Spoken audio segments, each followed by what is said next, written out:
कृष्णा भक्तों, कार्तिक मास का पावन महीना चल रहा है। इस महीने में हम जो भी दान, स्नान, कथा श्रवण करते हैं तो हमें हजारों गुना फल की प्राप्ति होती है और हमारे घर में दरिद्रता दूर होती है। इस महीने में तुलसी पूजा अवश्य करनी चाहिए। सुबह ब्रह्म मुहूर्त में स्नान करने के पश्चात और रात को तारे निकलने पर तुलसी माता की क्यारी में हमें घी का दीपक जलाना चाहिए। पीपल पथवारी पर हमें दीपक जलाना चाहिए। कार्तिक महीने में दीपदान का बहुत अधिक महत्व है। हमें दीपदान मंदिर में, गौशाला में, नदी के किनारे पर, तुलसी जी में और पीपल पथवारी पर अवश्य करना चाहिए। इससे हमें अक्षय पुण्य की प्राप्ति होती है। 3 तार की 108 बाती बनाकर तुलसी माता के नीचे घी का दीपक जलाना चाहिए। पथवारी माता के आगे भी हम ये जला सकते हैं। इससे अमोघ फल की प्राप्ति होती है। सुख, शांति और समृद्धि हमारे घर में वास करती है। तो आज शुरू करते हैं अध्याय 2। पहले हम थोड़ा भगवान का स्मरण कर लेते हैं। श्री कृष्ण गोविंद हरे मुरारी, हे नाथ नारायण वासुदेवा। श्री कृष्ण गोविंद हरे मुरारी, हे नाथ नारायण वासुदेवा। बोलो जय श्री कृष्ण भगवान की जय। भगवान श्री कृष्ण आगे बोले, हे प्रिय, जब गुणवती को राक्षस द्वारा अपने पति एवं पिता के मारे जाने का समाचार मिला तो वह विलाप करने लगी। हा नाथ, हा पिता, मुझको त्याग कर तुम कहाँ चले गए? मैं अकेली स्त्री तुम्हारे बिना अब क्या करूंगी? अब मेरा भोजन, वस्त्र आदि की व्यवस्था कौन करेगा? घर में प्रेम पूर्वक मेरा पालन पोषण कौन करेगा? मैं कुछ भी नहीं कर सकती। मुझ विधवा की रक्षा कौन करेगा? मैं कहाँ जाऊं? मेरे पास तो अब कोई ठिकाना भी नहीं रहा। इस प्रकार विलाप करते हुए गुणवती चक्कर खाकर धरती पर गिर पड़ी और बेहोश हो गई। बहुत देर बाद जब उसे होश आया तो वह पहले की भांति करुण विलाप करते हुए शोक सागर में डूब गई। कुछ समय पश्चात जब वह संभली तो उसने ध्यान आया कि पति और पिता की मृत्यु के बाद मुझे इनकी क्रिया करनी चाहिए जिससे उनके पति की गति हो सके, और इसलिए उसने अपने घर का सारा सामान बेच दिया और उससे प्राप्त धन से उसने अपने पिता व पति की श्राद्ध आदि कर्म किया। तत्पश्चात वह उसी नगर में रहते हुए 8 पहर भगवान विष्णु की भक्ति करने लगी। उसने मृत्यु पर्यंत तक नियम पूर्वक सभी एकादशियों का व्रत और कार्तिक महीने में उपवास एवं व्रत किए। हे प्रिय, एकादशी और कार्तिक व्रत मुझे बहुत ही प्रिय हैं। इनसे मुक्ति, पुत्र तथा संपत्ति प्राप्त होती है। कार्तिक मास में जब तुला राशि पर सूर्य आता है तब ब्रह्म मुहूर्त में उठकर स्नान करने से वह व्रत व उपवास करने वाले मनुष्य मुझे बहुत ही प्रिय हैं, क्योंकि यदि उन्होंने पाप भी किए होते हैं तब भी वह स्नान व्रत के प्रभाव से उन्हें मोक्ष की प्राप्ति होती है। कार्तिक में स्नान, जागरण, दीपदान तथा तुलसी पौधे की रक्षा करने वाले मनुष्य साक्षात भगवान विष्णु के समान होते हैं। कार्तिक मास में मंदिर में झाड़ू लगाने वाले, स्वास्तिक बनाने वाले तथा भगवान विष्णु की पूजा करने वाले मनुष्य जन्म मरण के चक्कर से छुटकारा पा जाते हैं। यह सुनकर गुणवती भी प्रतिवर्ष श्रद्धा पूर्वक कार्तिक का व्रत और भगवान विष्णु की पूजा करने लगी।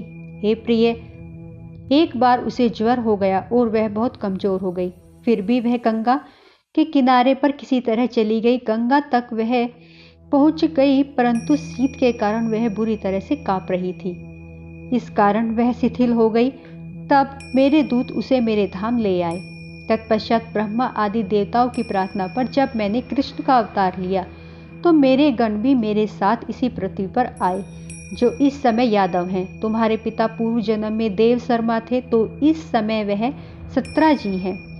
पूर्व जन्म में चंद्र शर्मा जो तुम्हारा पति था वह डाकू है, और हे देवी, तुम ही वह गुणवती हो।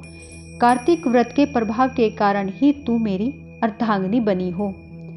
पूर्व जन्म में तुमने मेरे मंदिर के द्वार पर तुलसी का पौधा लगाया था। इस समय वह तुम्हारे महल के आंगन में कल्प वृक्ष के रूप में विद्यमान है। उस जन्म में जो तुमने दीपदान किया था उसी कारण तुम्हारी देह इतनी सुंदर है और तुम्हारे घर में साक्षात लक्ष्मी का वास है। चूंकि तुमने पूर्व जन्म में अपने सभी व्रतों का फल पति शिवरूप विष्णु को अर्पित किया था, उसी के प्रभाव से इस जन्म में तुम मेरी प्रिय पत्नी हो।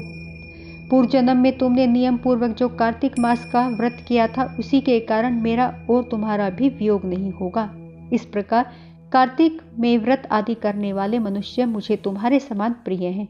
दूसरे जप तप यज्ञ दान आदि करने के से प्राप्त फल कार्तिक मास में किए गए व्रत के फल से बहुत थोड़ा होता है, अर्थात कार्तिक मास के व्रतों का 16वां भाग भी नहीं होता।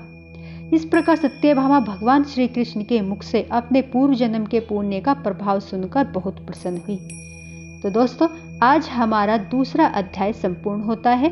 बोलो विष्णु भगवान की जय, श्री कृष्ण भगवान की जय। आज हम नित्यनेम बाबा की कहानी कहेंगे। एक बार एक बूढ़ा बाबा घर से रोज कमाने निकलता तो उसके रास्ते में एक मंदिर पड़ता था, जहाँ बहुत सी औरतें बैठकर बाबा नित्यनेम की कहानी कहती थी। एक बार वह बूढ़ा उन औरतों से पूछता कि किसकी कहानी कह रही हो। वे बोली, बाबा हम नित्यनेम की कहानी कह रहे हैं, आप भी ये कहानी सुन सकते हो। वार सोमवार, वार मंगलवार, वार बुधवार, वार बृहस्पतिवार, वार शुक्रवार, वार शनिवार, वार रविवार, पीछे आया सोमवार, जो महादेव का वार। 9 निध 12 सिद्ध, बूढ़े बाबा तेरा आसरा, भरियो पीहर सासरा, धन के ढेर लग गए, बाबा तेरे भाग का हुआ है, मेरे भाग्य का होगा तो घर में ही हो जाएगा। बूढ़ा घर गया तो बुढ़िया बोली कि कुछ कमा के लाए हो। बूढ़ा बोला, हाँ बहुत कुछ कमा लिया है। नित्यनेम का नियम लाया हूँ, जगह जोत की रोटी लाया हूँ, तू एक लोटे में चावल और चीनी डालकर ले आ।